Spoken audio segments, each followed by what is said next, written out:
E agora nós vamos às explicações da atividade dessa semana. Lembrando que a primeira atividade de língua portuguesa é uma lenda, né? Nós estamos trabalhando lenda. Então, lembrando dos combinados, né? Escolher um lugar calmo e tranquilo para você estudar. Lavar as mãos com água, sabão ou com álcool gel.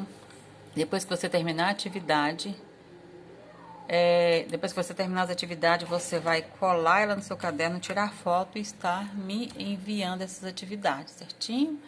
Depois de terminar as atividades, também lavar a sua mãozinha novamente.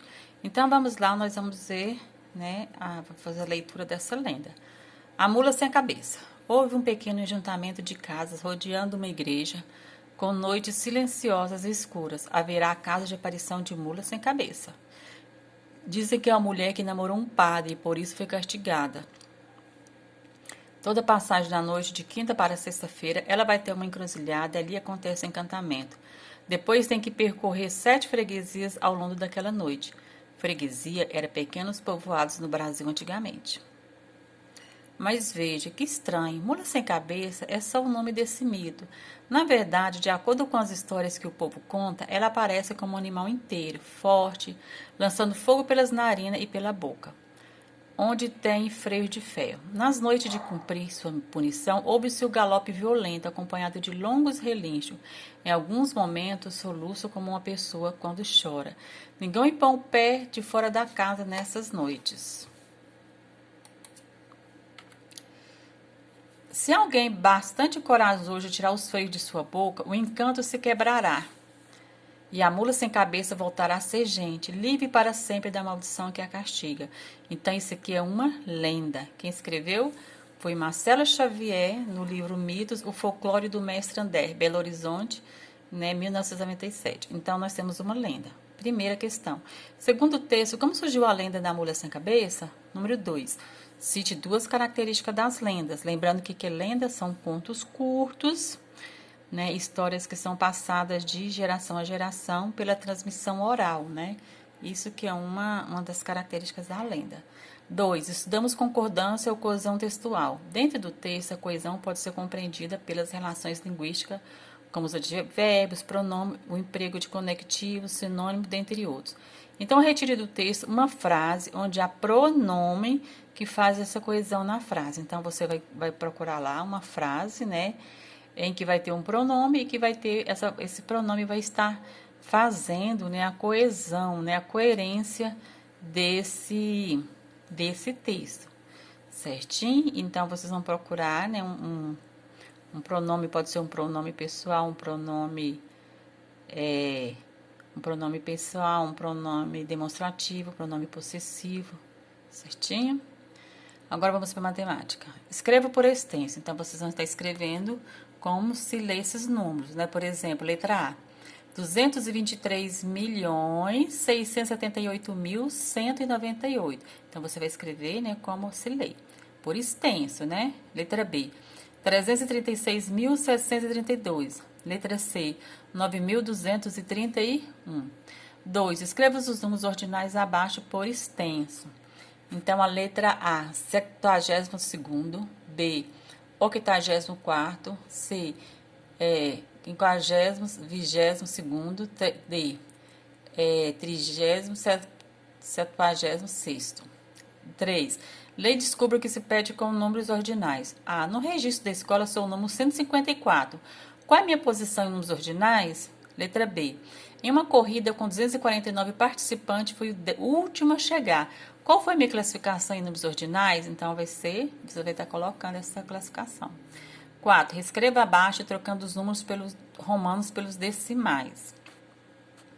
Letra A. O resultado da soma de 12 com 8 é 20. B. Santos Dumont voou com 14 bis pela primeira vez em... Você vai procurar aí. Tiradentes morreu, então essa atividade aí, número 4, a gente não estudou ainda, que estava previsto para estudar números romanos agora nessa semana. Não deu para a gente estudar, né? Então, vocês podem deixar essa atividade para responder ela na próxima semana, tá? A número 4 de matemática. História e PQV, regras sociais de convivência. Você estudou que as pessoas são diferentes, precisamos respeitar essas diferenças para que todos possamos viver melhor. Todos somos iguais em direitos e deveres, para que todos se lembrem de como devem agir sem desrespeitar seus semelhantes. Os grupos sociais criaram regras e leis. Toda sociedade cria suas próprias leis e regras de convivência. E se você prestar atenção, vai ver que segue muitas delas sem perceber. Primeira, quanto às regras e leis, podemos afirmar que, letra A, estão sempre presentes em nossa vida. B, são importantes apenas para os adultos. Letra C, protege somente os interesses daqueles que têm dinheiro. Ou letra D, valem para todos, menos para as crianças. 2. Quanto ao nível de atenção das leis, podemos dizer que A, todas as leis do Brasil são de nível federal, ou seja, servem para todo o país.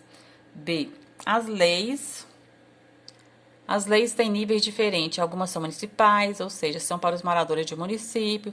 Outras são os estaduais e outras federais. Letra C, as leis do Brasil são todas específicas para cada cidade brasileira, não havendo nenhuma lei que sirva para todo o país. Letra D, as leis federais não precisam ser obedecidas por todos. Geografia.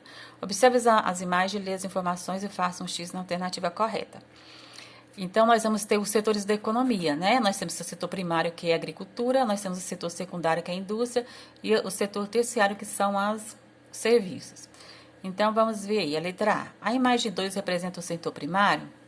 B. A imagem 1 representa o setor secundário. C. A imagem 3 indica o setor terciário. A imagem 2 representa o setor terciário. Ciências. Agentes externos como fungo, poeira e pólen podem ser causadores de doenças no sistema respiratório. As doenças respiratórias são classificadas como infecciosas quando ocorre inflamação de um órgão ou alérgica devido à sensibilidade a algum organismo. Identifique qual doença não ocorre nos pulmões. Letra A, tuberculose. B, pneumonia. C, bronquite. E D, cistite. 2. Estudamos que algumas doenças afetam o sistema digestório. Agora escolha uma dessas doenças e explique como elas afetam este sistema e fale como uma boa alimentação pode evitar ou ajudar na cura dessa doença.